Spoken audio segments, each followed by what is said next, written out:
শরতের কাশফুলে ভরে গেছে মাঠঘাট, লেগেছে পুজোর গন্ধ, ফুরফুরে মেজাজে আট থেকে আসি।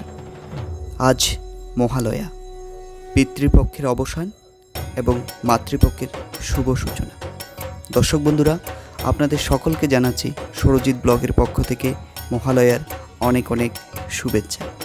দেবী দুর্গা কীভাবে স্বর্গের অসুরকে বধ করলেন তারই গল্প হলো মহালয়া। সত্যি আমরা দুর্গাপুজোর এই দিনগুলিতে যাতে সুন্দর এবং সুস্থভাবে কাটতে পারি, মা দুর্গার নিকট এই প্রার্থনা।